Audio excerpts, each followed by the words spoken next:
Bonjour, nous sommes le jeudi 20 novembre, il est presque 3 heures d'après-midi. Et je voudrais parler du sport. Je fais souvent référence au sport en vérité. Et pour moi, c'est quelque part, c'est une référence majeure.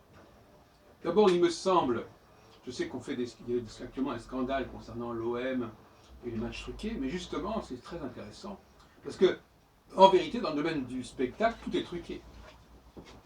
Donc, par opposition, le sport serait censé être un endroit qui n'est pas truqué. Mais ça montre bien la dialectique entre ce qui est truqué et ce qui n'est pas truqué. Le sport serait un lieu où le trucage ne peut pas exister. Donc, il fait référence. Donc, c'est un modèle. Tout est truqué autrement.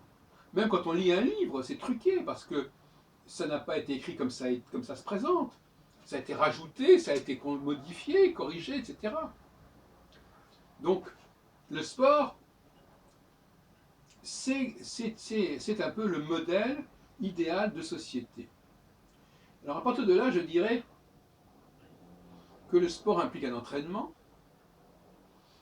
et que l'entraînement, ce n'est pas une répétition. C'est lorsque je m'entraîne que je vais répéter ensuite ce que j'ai fait à l'entraînement. C'est absolument pas prévu comme ça. Le fait de ce qu'on appelle les exercices, qui est un peu le synonyme d'entraînement, les exercices permettent d'être prêt pour la performance. Les exercices eux-mêmes sont une performance d'ailleurs, quelque part, mais ils ne sont pas à recopier ou à imiter. D'ailleurs, en quelque sorte, ils ne sont pas recopiables ou imitables, de toute façon. On ne peut pas imaginer qu'on va refaire la même partie de foot, même dans les grandes lignes, alors qu'on peut très bien rejouer une symphonie ou rejouer une pièce de théâtre. Donc il y a une authenticité, il y a une fraîcheur, il y a une immédiateté qui n'a pas de pair ailleurs que dans le sport. Le sport, c'est ici et maintenant, c'est ce qui se joue, c'est ce qui se donne. On ne peut pas refaire un match en rajoutant, en disant tiens, j'aurais dû faire ceci, j'aurais dû faire cela. Non, il est ce qu'il est, avec le potentiel que dont les gens disposent à ce moment-là. S'ils n'ont pas utilisé tout leur potentiel, c'est leur problème. Et par opposition, effectivement, le domaine de l'artistique relève de l'artifice jusqu'à un certain point. Mais moi, je souhaiterais qu'il y ait un certain nombre d'activités qui basculent, qui glissent vers le sport. Je pense à l'activité musicale. Quelque part, le jazz, c'est une forme de musique sportive, si on peut dire, qui est fondée sur l'improvisation, qui est fondée sur l'inspiration du moment, de l'instant. La cuisine aussi, c'est une forme de sport quelque part. On peut faire quelque chose qui se fait comme ça sur le moment. La parole, le fait de parler, le fait de discuter, c'est un sport aussi. Ce sont des joutes. Quand il y a une sorte de tension, quand il y a un exercice, quand il faut de la concentration, le simple fait d'ailleurs d'écouter quelqu'un parler, c'est un sport. Le fait de répondre à lui, de lui répondre, c'est un sport. L'échange oral est un sport. Et inversement, il semble qu'il y ait certains sports, entre guillemets, qui aient cessé d'être des sports. Par exemple, le théâtre n'est plus la commedia dell'arte, qui était beaucoup plus fondée sur l'improvisation.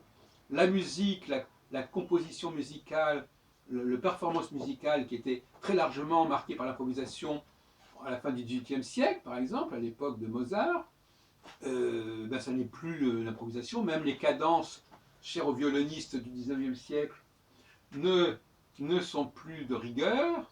Et en tout état de cause, quand c'est des cadences, ce sont des cadences qui sont reprises d'autres cadences plus anciennes. Donc les gens ne s'aventurent pas. Moi, je ne connais pas de violoniste qui va, à un moment donné du concerto, vous improviser quelque chose. Le mot improvisation est un mot diabolisé qui fait peur. Or, le mot improvisation est directement lié à la question du sport. En sport, tout est improvisé et il y a une synergie qui est très, très complexe à prévoir, à appréhender. Donc, le sport. Alors maintenant, effectivement, si même le sport est entaché de, de préparation, d'arrangement, un peu comme le catch à l'époque, où on disait bon le catch est arrangé, etc. Il y en a un qui doit gagner. Les paris truqués, tout ça, les courses truquées, ça a fait scandale. Mais à la limite, si les gens allaient jusqu'au bout, ça ne devrait même pas les scandaliser. Ça prouve bien qu'ils ont gardé quelque part cette exigence, cette quête d'authenticité. Parce qu'après tout, si le spectacle est intéressant, qu'est-ce qu'on en a à faire que ce soit truqué ou pas? Puisque, a priori, on met en avant l'intérêt, l'esthétique. L'esthétique, elle a bon dos, l'esthétique, n'est-ce pas? Au nom de l'esthétique, tout est fabriqué, tout est truqué, tout est arrangé. Parce qu'on dit, ah oui, mais si c'est pas arrangé, ça sera pas beau, ça sera pas esthétique. Donc l'esthétique, c'est une, c'est une sorte d'alibi pour truquer les choses. Ah, ce serait tellement plus beau s'il y avait ceci, s'il y avait cela. Si on, je sais pas, on pourrait imaginer comme ça des matchs truqués où on ferait des scénarios complètement fous en disant voilà, à telle minute, tu fais ça, le goal fait semblant d'eux, l'autre joue un corner, et puis l'autre joue un penalty, puis rate son penalty, ou je sais pas quoi. Et au rugby, ce serait pareil, ou même dans n'importe quel domaine. Donc le sport se prêterait éventuellement à ce genre de plaisanterie et de scénario. Il s'y prêterait tout à fait.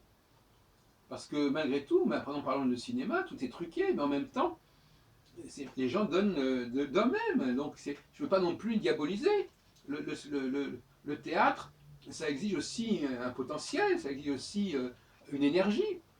Mais, ça suit un scénario qui est connu d'avance, qui est balisé d'avance, ce qui n'est pas tolérable dans le cas du sport. C'est ça toute la différence.